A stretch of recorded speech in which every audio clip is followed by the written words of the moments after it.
은혜 받고 행복하세요.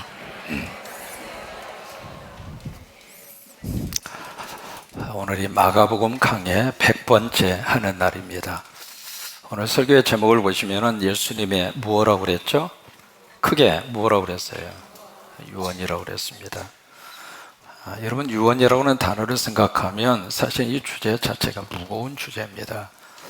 근데 이 유언이라고 하는 말을 영어로 will 또는 last word라고 하는 말을 씁니다. 마지막 말이라고 하는 뜻입니다.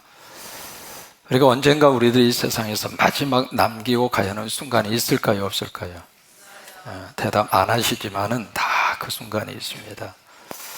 목사님, 저는요 그런 순간 절대로 내 인생에 있을 수 없습니다 생각하는 분 계시면 양발 벗고 일어나 보세요. 여러분, 누구든지 다 원하든 원치 아니하든 마지막 이 순간에 호흡을 내뱉으면서 해야 하는 그 말의 한순간, 그것이 메시지가 될 수도 있고 아니면 단어가 될 수도 있겠고요. 그것을 가리켜서 우리가 유언이라 그렇게 이야기를 하는데, 그래서 이 유언을 가리켜서 이 세상에서 가장 아름다운 진실이라 그렇게 이야기를 합니다. 영화 배우 가운데 오드리 헵번이라고 하는 유명한 영화 배우가 있잖아요. 그 사람이 남긴 유언이 있습니다. 뭐냐면, 당신의 사랑스러운 입술을 가지고 싶다면 친절한 말을 해라. 당신의 사랑스러운 눈을 갖고 싶다면 다른 사람들의 좋은 점을 보아라.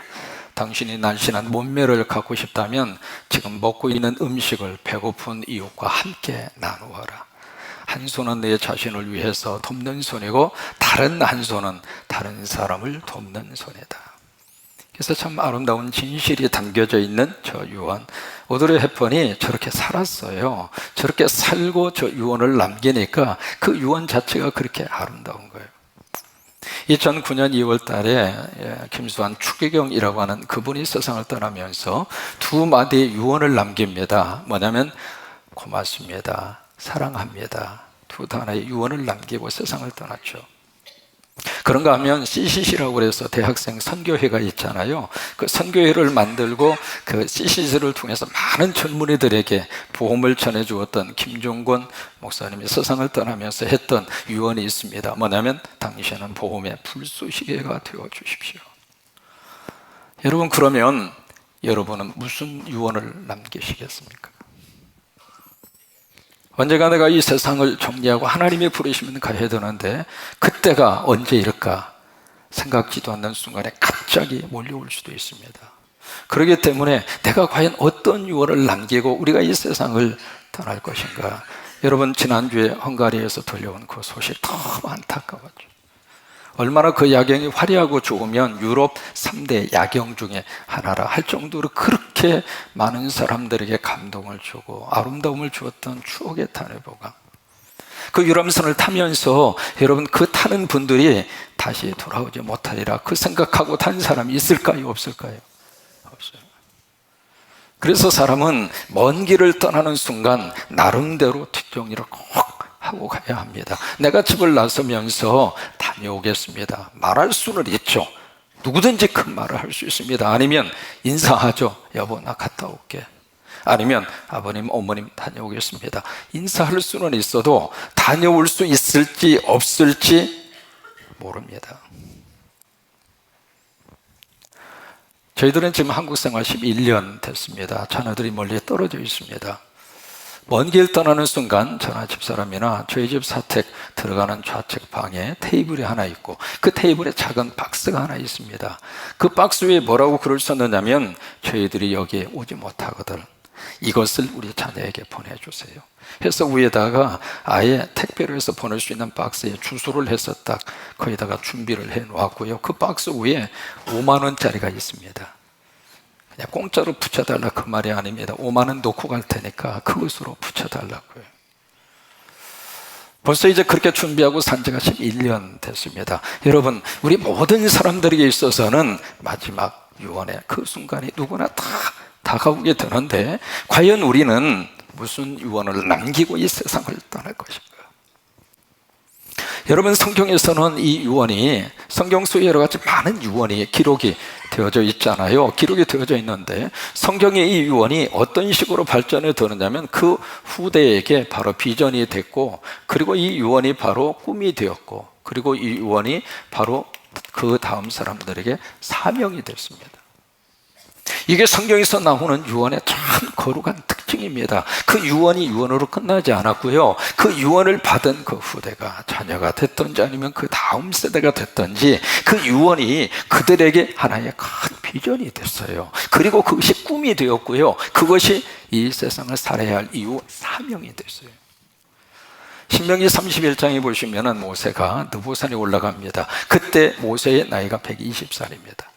그 느보산에 올라갔을 때에 그 모세가 다리가 기력이 쇠하지 아니했고, 그리고 시력이 참 기가 막혔습니다. 여러분, 우리 성광의 모든 연세 드신 분들, 세월이 갈수록 하나님께서 기력을 주시기를 바라고, 다시 한번 기력을 주시기를 바라고, 여러분, 느보산이 835m입니다. 그 산을 올라갈 정도로 120수가 되었으나 다리에 힘이 있었다, 그 말이에요. 그리고 시력이 있었어요. 그래서 약속의 땅 가나안 땅을 한눈에 쫙 볼 수 있을 정도로. 근데 모세의 마음속에는 간절한 소원이 있었잖아요. 그것이 바로 꿈에도 그리던 가나안 땅, 그 땅을 자신의 발로 밟고 싶었어요. 근데 하나님 그것을 허락하지 않았습니다. 그리고 나서 느보산에서 이 모세가 하나님의 부름을 받고 떠납니다. 떠나면서 신명기 31장에 유언을 남기거든요. 근데 그 유언을 그 다음에 누가 받았는가? 여호수아가 받습니다. 여호수아가 그 유언을 받아서 여호수아의 비전이 되고, 여호수아의 꿈이 되고, 여호수아의 사명이 됐어요. 그래서 여호수아가 그것을 꿈으로 받아서 시팀을 떠나서 요단강을 건너 길갈을, 그 다음에 여리고를, 그래서 가나안 땅을 점령해 들어간 거예요. 그러니까 모세 입장으로서는 마지막 말이 됐지만 여호수아 입장으로서는 새로운 인생의 출발이 된 거예요. 내가 이 세상에서 유언을 남겨야 되는데 그 유언이 우리 후손들에게는 새로운 인생의 출발이 되게 하라, 이 말이에요. 열왕기상 2장에 가서 보시면 다윗을 만납니다. 그때 다윗의 나이가 70입니다. 그 70이 되는 다윗을 하나님이 부르십니다. 성경에 나오는 인물들이 뭐 무두셀라처럼 그렇게 오래 살고 다 그런 거 아니에요. 다윗은 70세에 하나님의 부름을 받아요. 근데 그 다윗이 이 세상을 떠나면서 정말 마음속에 하고 싶은 게 있었습니다. 그것이 바로 뭐냐면 하나님의 성전을 지어서 바치는 거. 돈도 있었고 권력도 있었고 할 수 있는 능력이 있었잖아요. 근데 하나님이 허락하지 않았어요. 여러분, 십자가는요, 물질 가지고 세우는 게 아닙니다. 돈이 있다고 세우는 게 아닙니다. 하나님이 허락하셔야 세우는 거예요. 우리 모든 성광인 식구들이 하나님 앞에 가기 전에 내 이름으로 하든 손주 이름으로 하든 자식 이름으로 하든지 십자가 하나는 세우고 갈 수 있는 꿈을 좀 꾸셨으면 좋겠어요. 다시 할 테니까 아멘 하셔요. 십자가 세우는 꿈을 가지셨으면 좋겠어요. 다윗의 마음속에 그 꿈이 있었어요. 그래서 그 꿈을 이루려고 하는 순간 하나님이 막으시고 하나님이 부르시잖아요. 그래서 다윗이 죽으면서 그 유언을 누구에게 넘겨주는가? 그의 아들 솔로몬에게 넘겨줍니다. 솔로몬은 그 아버지 다윗의 유언이 솔로몬에게 있어서는 그의 비전이 된 거예요. 그래서 하나님의 성전을 지어서 바친 거예요. 사도 바울도 마찬가지입니다. 사도 바울은 60세에 하나님의 부름을 받습니다. 하나님의 부름을 받으면서 사도 바울의 마음속에 간절한 마음의 소원이 있었어요. 그것은 바로 서반합니다. 그래서 로마서를 보시면 내가 서바나로 가리라, 서바나로 가리라, 그 굵기가 3번 나옵니다. 그 서바나가 지금으로 말하면 스페인이거든요. 그 스페인이 사도 바울의 입장으로서는 땅끝이라고 생각했던 거예요. 근데 그 서바나로 가지 못하고 하나님의 부름을 받잖아요. 순교를 당하잖아요. 근데 그 유언을 누가 받았는가? 디모데가 받습니다. 그러니까 성경에 나타나는 이 유언은 그런 특징을 하나 가지고 있어요. 유언으로 끝나는 것이 아니라 이 유언이 그 다음 사람들에게는 비전이 되고, 그리고 꿈이 되고, 그리고 사명이 되고. 복음서를 보시면은 모든 복음서가 전부 다 예수님의 유언으로 끝납니다. 마태 28장에 보시면 19절 20절 그 예수님의 마지막 지상 명령이잖아요. 저 말씀이 그 예수님이 지상 명령을 가리켜서 대위임이라, 영어로도 Great Commission이라 라고 말을 쓰고, 다른 데 보면 The Great Command, command라고 하는 말은 명령이라고 하는 뜻이에요. 근데 그 앞에 great이라고 하는 말을 써서 대라고 하는 말을 쓰는 거예요. 대위임, 대명령, 그 말을 쓰는 거거든요. 왜? 하나님의 아들 예수님이 우리에게 주는 명령이니까. 그래서 모든 복음서는 저 명령으로 끝나요. 다시 말해서 예수님의 유언으로 끝나요. 마가복음도 마찬가지고, 누가복음 같은 경우에 있어서는 사도행전 1장 8절이 누가복음을 통한 예수님의 유언입니다. 그 유언의 말씀을 예수님이 주시는데, 그 유언을 받은 그 공동체와 그리고 믿음의 사람들에게 뭐가 됐는가? 그것이 비전이 된 거예요. 그리고 그것이 꿈이 됐고, 그것이 예수 믿는 사람의 사명이 된 거예요. 오늘 여러분, 예수님의 유언이 우리 성광교회의 비전이 되어야 축복입니다. 크게 아멘. 크게 아멘. 교회가 이 세상에 존재하는 가장 중요한 이유는 예수님의 유언이에요. 이것이 이 교회의 비전이 되어야 이 교회를 주님 오실 때까지 하나님이 쓰시는 거예요. 그리고 우리 모든 믿음의 사람들의 꿈과 사명이 무엇이 되어야 하는가? 예수님의 유언. 이 예수님의 유언이 모든 크리스찬들에게 이것이 꿈이 되어야 하고, 모든 크리스찬들이 살아가야 할 이유와 목적과 그리고 사명이 되어져야, 그래야 하나님이 여러분들을 복을 주시고 여러분들을 들어 쓰시는 거예요.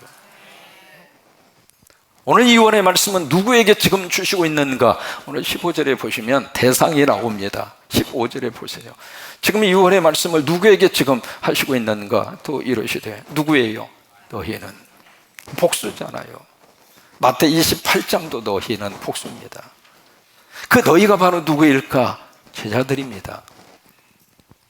예수님이 많은 무리를 모아놓고 무슨 대형 집회식으로 그 많은 모여져 있는 그 군중들에게 너희는 그렇게 유언하지 않았어요. 디사이플, 제자입니다. 여러분, 무리하고 제자는 완전히 달라요. 이 무리들은 어떤 특성을 가지고 있느냐면, 자신에게 이익이 되고 자신이 뭔가 얻어먹을 게 있으면 그냥 몰려듭니다. 그런데 그렇지 않으면 한순간 흩어집니다. 그게 무리예요. 베스다 들녘에 오병이의 기적이 있을 때 남자만 5,000명, 거의 한 2만에서 3만 명이 모였잖아요. 근데 여러분, 십자가 지는 현장에 그 많은 무리들 다 어디로 갔어요?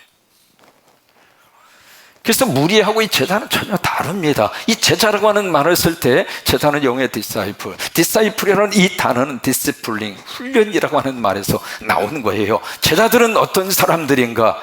훈련받는 사람이에요. 또 제자들은 어떤 사람인가? 버리는 사람이에요. 그게 제자들의 특징이에요. 그래서 누가 14장 26절에 보시면은 능히 제자가 되지 못하리라 하시면서 그 앞에 몇 가지를 열거를 하고 있습니다. 뭐냐면 자기 부모, 자기 처자, 형제, 자매, 자기 목숨까지 미워하지 아니하면. 여러분, 그것을 미워한다, 그 이야기는 버려라, 그 말이거든요. 여러분, 버린다는 이야기가 말처럼 쉽습니까? 그래서 제자가 되는 사람들은 철저히 버리는 사람이에요. 버리고 무엇을 취하는 사람인가? 오직 예수님만 잡는 거예요. 그리고 예수님을 닮아가고, 예수님을 배우고, 예수님을 흉내내고, 그게 제자예요. 그러니까 이 유언은 불특정 다수에게 예수님이 유언을 한 것이 아니라 바로 제자들에게. 그러니까 우리가 제자가 되어야 이 예수님의 유언 앞에 아멘할 수 있습니다. 그래서 내가 제자가 되고 예수님의 유언이 나의 사명이 되고, 그래서 이 제자된 이 유언을 비전으로 삼은 그 제자를 통해서 또 예수의 제자가 만들어지고, 그 제자를 통해서 또 예수의 제자가 만들어지고, 그래서 하나님이 이 땅에 하나님의 나라를 하나님이 건설하고 싶은 거예요. 오늘 예수님의 유언은 두 가지의 내용으로 되어져 있습니다. 첫째로 어떤 유언을 주시고 있는가? 가라 라고 하는 유언입니다. 영어로 go라고 하는 단어, 가라 이거예요. 그래서 15절을 보시면은 그러므로 너희는, 자 보세요, 15절 예수님의 유언의 말씀이잖아요. 또 이러시되 너희는 온 천하에 어떻게 하며 다니며. 가라 이거예요. 영어로 그렇게 되어 있습니다. go, 가라 이 말이에요. into all the world, 이 모든 세상으로 가라. 다시 말해서 이 가라고 하는 이 예수님의 말씀 속에 어떤 지역적인 이 장벽을 예수님이 철저히 허물고 있습니다. 우리가 이 복음을 가지고 가는데 어디는 가고 어디는 안 가고 그 지역적인 구별을 우리 스스로가 할 때가 있습니다만은 성서적인 입장으로 보면 그것은 예수님의 유언과 맞지 않습니다. 한 가지 질문할까요? 여러분, 북한의 복음을 가지고 가야 할까요? 말아야 할까요? 가면 안 되지. 굶어 죽든지 말든지. 어떤 이 6.25 사변 이달에 있습니다만 그 때문에 너무 아팠고 가정적으로 그 고통이 있고 아픔이 있고 그래서 공산당 하면 지긋지긋하고 그래요. 그런 분들이 아직도 계세요. 상처가 너무 커서. 물론 이해가 됩니다만은 우리가 예수님의 유언적인 입장으로 보면은 여러분, 모든 세계로 Go into all the world, 모든 세상으로. 그러니까 예수님은 이 모든 지역의 한계를, 지역의 이 장벽을 철저하게 부순 거예요. 그러면서 예수님이 첫 번째 주신 유언의 내용이 가라고 하나요? 가라고 하는 거. 여러분, 우리가 교회에 오잖아요. 교회에 와서 우리가 뭘 하는가? 교회에 와서는 교회는 받는 데입니다. 여러분, 교회 오셔서 받으시게 되기를 축복합니다. 교회는 일하기 위해서 오는 곳이 아닙니다. 우리는 그런 생각할 때가 있거든요. 내가 일을 해야 이 교회가 운영이 되고 내가 일을 해야 이 교회가 세워지고. 아니에요. 일은 누가 하시는가? 하나님이 하세요. 내가 일을 안 하더라도 다른 사람을 통해서라도 하나님이 일하게 하세요. 그러니까 나를 그 순간에 들어 쓰시는 하나님 앞에 감사한 것 뿐이에요. 내가 해서 일이 되는 것이 아니라 일은 누가 하는가? 하나님이 하시는 거예요. 다만 우리가 교회에 와서 가장 중요한 것은 여기 와서는 받는 거예요. 여러분, 예배 드리면서 은혜도 받으시고 찬양을 통해서 하나님의 복도 받으시고 성령도 받으시고 말씀도 받으시고 능력도 받으시고 아멘도로 될지어다. 여러분, 교회 오셔서 열받지 마세요. 의뢰받기 위해서 교회 와가지고 막 그냥 열받. 교회 오셔가지고 여러분 시험 받지 마세요. 누가 시험 주더라도 나 그런 거 받으러 안 왔다고. 당신이나 시험 풀든지 말든지 하라고. 나 시험 안 받다. 여러분, 시험지 주지도 말고 받지도 마세요. 서로 한번 이야기하십니다. 시험지 주지도 말고 받지도 맙시다.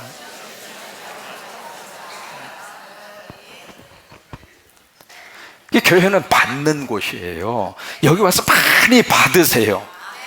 물질의 복도 받으세요. 건강의 복도 받으시고 기도 응답의 복도 받으시고 승진의 복도 받으시고 자녀가 잘 되는 복도 받으시고 그 받은 다음에 그 다음에 여기가 좋사오니 아니에요. 가는 거예요. 그래서 받은 다음에 하나님은 우리를 세상으로 파송하는 거예요. 그래서 우리는 세상으로 파송받은 선교사입니다. 가정으로 선교사로 가고 직장으로 선교사로 가고 사업터로 선교사로 가고 그래요. 그게 예수님의 유언입니다. 가라고 하는 것이에요. 고 하라 이 말이에요. 두 번째 예수님의 유언의 바로 내용이 뭐냐면 전파하라라고 하는 말씀이죠.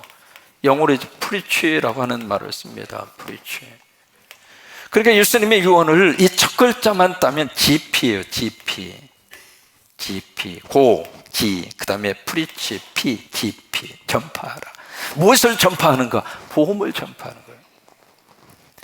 그러면 이 예수님의 유언이 비전이 돼서 이 말씀대로 가고 전파를 하면 어떤 역사가 나타나게 되는가? 두 가지의 역사가 나타납니다. 저처럼 어떤 역사가 나타나게 되는가? 살림의 복을 받아요. 참, 이 하나님의 놀라운 축복입니다. 살림의 복을 받아요. 16절의 말씀을 보실까요? 그 말씀을 예수님이 우리에게 해주시고 있습니다. 16절을 보시면 믿고 세례를 받는 사람은 뭘 받아요? 구원을 받을 것이고 믿지 않는 사람은 뭘 받아요? 정죄를 받으리라. 자, 보세요. 구원이라고 하는 것은 바로 살림이에요. 그러니까 예수님의 유언을 믿는 내가 살아나는 거고 그 예수님의 유언을 듣는 사람도 그 복음 때문에 하나님이 구원시켜 주세요. 우리가 살림의 복을 받는다는 이야기는 그 예수님 때문에 죄를 용서받고 하나님의 자녀가 되고 천국의 시민권자가 되고 그리고 우리가 천국의 백성이 되고 할렐루야! 그래서 예수님의 유언을 지키는 사람은 천국의 살림의 복을 받아요. 19세기에 미국의 큰 부흥의 불씨를 일으키고 부흥을 일으킨 사람이 조나단 에드워드 목사님이에요. 그 조나단 에드워드 목사님이 이 천국과 지옥에 대한 설교를 하면서 무슨 설교를 했느냐면, 만약 내가 능력이 있어서 지옥을 5초만이라도 당신들에게 보여줄 수 있다면 당신들은 예수 그리스도를 믿지 않을 수가 없을 것이라. 왜 자꾸 우리가 믿음을 거부하는가? 천당과 지옥에 대한 확신이 흐릿하니까 그래요. 독일의 철학자 임마누엘 칸트는 이렇게 이야기합니다. 이 세상이 부조리하고 불합리하고, 우리가 살고 있는 세상이 합리적입니까? 무슨 정의롭습니까? 그런 세상 속에 우리가 살면서 칸트는 그렇게 이야기합니다. 이 세상의 이 모습을 볼 때 천국과 지옥은 반드시 있어야 할 것이다. 그러니까 예수님의 유언을 내가 믿고 그것을 다른 사람들에게 유언을 전달할 때 나도 살고 그 사람도 살고 천국의 백성이 되고, 그리고 천국을 소유하게 살고, 그래서 이 세상에 살면서도 하나님 나라를 땡겨서 가정 안에서 천국을 누리고 살고, 형제들 간에 천국을 누리고 살고, 그런 복이 임하기를 주의 이름으로 축원합니다. 두 번째로, 이 예수님의 유언의 말씀대로 우리가 따랐을 때 어떤 역사가 나타나는가? 바로 기적의 복이 임합니다. 17절에 보시면은 예수님이 그렇게 말씀을 하십니다. 17절에 보세요. 뭐라고 예수님이 말씀을 하시는가? 자, 믿는 자들에게는 이런 무엇이 따라요? 표적이라고 하는 말을 영어로 사인입니다. 그 사인이라고 하는 말은 바로 이적, 다른 말로 말하면 원더라고 하는 말입니다. 기적이라고 하는 말이에요. 그러니까 예수님의 유언을 믿고 따르면 바로 나에게 기적이 나타난다, 그 말이에요. 어떤 기적이 나타나는가? 계속해서 17절에 보세요. 예수님의 이름으로 귀신을 쫓아내며. 이게 귀신이 더러운 영이에요. 이 더러운 영이 우리 속에 들어오면 사람의 생각이 더러워지고 말도 막 더러워지고, 서로 좀 만나서 행복하게 살면 누가 뭐라 그래? 그냥 만나면 으르렁대고 마치 싸우기 위해서 결혼식 한 것처럼. 그런 건 아니잖아요. 지금 맛있게 밥을 먹다가 왜 밥상을 엎을 생각이 왜 드냐고. 그 정상적인 생각이 아닙니다. 그 순간에 더러운 영이 들어와서 그를 조정하고 있는 거예요. 우리 자녀 속에 이 더러운 영이 들어가면 자녀들이 공부에 집중을 못하는 거예요. 예수님의 이름으로 더러운 귀신은 물러갈지어다. 그러니까 지금 예수님의 이름으로 하나님 이런 기적을 우리에게 약속을 하셨어요. 그리고 두 번째로, 예수님의 이름으로 새 방언을 말하게 될 것입니다. 이 방언은 하나님이 주시는 언어입니다. 그래서 하나님밖에는 못 알아들어요. 그래서 통변이 필요한 거예요. 근데 또 하나, 두 번째, 이 방언 속에 새로운 포린 랭귀지에서 외국어를 방언이라고 그렇게 표현을 합니다. 평소에 쓰지 않던 그런 말을 예수님의 은혜 가운데에서 그 말이 막 터지는 거예요. 그 중에 대표적인 것이 바로 감사합니다, 고맙습니다, 사랑합니다, 행복합니다. 여러분, 이것은 예수님의 이름으로 주시는 새로운 방언입니다. 한번 해보실까요? 감사합니다, 고맙습니다. 저한테 하지 말고 이럴 때 옆 사람을 보시면서 감사합니다, 고맙습니다, 사랑합니다, 행복합니다. 이게 예수님의 이름으로 터지는 새로운 방언이에요. 여러분, 그 단어가 계속 우리 언어를 통해서 터지면은요, 거기에 기적이 나타나요. 세 번째로, 예수님의 이름으로 어떤 역사가 나타나는가? 18절에 보시면 뱀을 집어 올리며 무슨 독을 마실지라도 해를 입지 아니하고. 여러분, 이 부분은 잘 해석이 필요합니다. 뱀을 집어 올리며, 그러니까 갑자기 전주의 동물원에 가가지고 독사가 웅거리는데 손을 푹 집어넣어서 뱀을 잡겠다고. 여러분, 그러시면 안 되고요. 여기서 말씀하시는 뱀이라고 하는 것은 창세기에 보시면 마귀와 사탄이에요. 그러니까 예수님의 이름으로 더 이상 뱀이 접근하지 아니하도록 하나님께서 역사하시고 하나님이 막아주시겠다, 그 말이에요. 또 하나, 예수님의 이름으로 독을 우리가 마셔도 해를 입지 아니하고 독국물 마시라, 그 말이 아닙니다. 사람이 화가 나잖아요. 막 분노가 머리끝까지 차올라. 그러면 머리에서 연기가 납니다. 여러분, 한번 테스트 한번 해보세요. 화가 여기까지 나가지고 도저히 못 참을 정도가 되면 팍팍 들면서 머리에서 연기가 나고요. 또 하나, 막 호흡을 하잖아요. 호흡을 하면서 숨을 내쉬는데 그 숨, 그리고 말 속에서 뭐가 나오는가? 독이 나옵니다. 그래서 그 호흡을 이렇게 특수 장치를 통해서 모아가지고 급히 냉각을 시키잖아요. 그러면 거기서 액체가 나옵니다. 그 액체가 바로 독입니다. 사람은 내 입에서 나오는 것으로 나를 살리고 그리고 나를 죽입니다. 그러니까 예수님의 이름으로 하나님께서 여러분들을 축복하셔서 나도 살고 남도 살리고, 그러니까 남이 나를 독을 가지고 그렇게 해를 입히는 그 말을 한다 하더라도 내가 상처가 받지 아니하도록 예수님이 막아주고 예수님이 지켜주고, 마지막으로 예수님의 이름으로 어떤 역사가 나타나는가? 병든 사람에게 손을 얹은 즉 나으리라. 믿으시면 아멘. 그러니까 예수님의 이름으로 치유, 이 시간 주의 이름으로 치유받을지어다. 여러분, 왜 안수하고 왜 선포할까요? 이 말씀에 역사가 있으니까. 자녀들이 아프면 병원 가야죠. 가기 전에 기도하세요. 기도하고 끝내면 갈 필요 없잖아요. 어떤 분은 꼭 가서 기도하더라고. 병원에 가서 기도하시는 것도 괜찮아요. 가기 전에 기도를 먼저 하세요. 먼저 해서 끝나면 그걸로 아멘 할렐루야 하고 끝나면 되지. 지금도 예수님은 어제나 오늘이나 동일하게 예수님 치유를 하신단 말이죠. 그러니까 예수님의 이름으로 병만은 떠나갈지어다. 이게 예수님의 유언입니다. 자, 보세요. 이 예수님의 유언이 오늘 제자된 여러분들에게 꿈이 되고 비전이 되고 우리 교회의 꿈이 되고, 그렇게 해서 가라 그 말이에요. 지금 우리 교회가 10개 나라의 십자가를 세웠고 지금 세우고 있습니다. 10개 나라로 만족하지 말고 우리 성광교회가 더 넓은 세상으로 가라 그 말이에요. 가서 복음을 전파하라 그 말이에요. 다른 나라 가서도 복음을 전파하지만 내가 은혜 받고 내가 선교사가 돼서 가정에 가서 복음을 전파하고, 그랬을 때 하나님이 살림의 복을 주시고 또 하나님이 기적의 복을 주셔서 하나님께서 들어 쓰실 줄로 믿습니다. 미국의 세들백이라고 하는 곳에 세계적으로 유명한 교회가 있습니다. 세들백 교회라고 하는 그 지역 이름이 세들백이에요. 그 목사님이 릭 워런 목사님이에요. 그 목사님의 아버지가 지미 워런 목사님이십니다. 1999년도 그 아버지가 80세의 일기로 하나님의 부름을 받습니다. 그래서 이 아들 릭 워런 목사님이 달려가서 이렇게 보니까 아버님이 거의 숨이 멎기 직전이에요. 근데 이번에 막 뭐라고 그러세요. 뭐라고나 싶어 나서 자세히 들어보니까 한 명이라도 그러시는 거예요. 그래서 그 침대에 머리를 푹 숙이고 있어 오열하고 통곡하고 있었어요. 그런데 그 순간에 그 지미 워런 목사님이 손을 다 파르르 떨리는 손을 내밀더니 그 아들 릭 워런 목사 머리에 손을 얹습니다. 그러면서 하는 말이 단 한 명이라도 예수 그리스도에게, 단 한 명이라도 예수 그리스도에게. 그리고 그 아버지의 지미 워런 목사님이 세상을 떠납니다. 그 아버지의 유언이 그 릭 워런 목사님의 바로 비전이 된 거예요. 그것이 그의 목적이 된 거예요. 그래서 그것을 가지고 목적이 이끄는 삶이라고 하는 책을 저술을 한 거예요.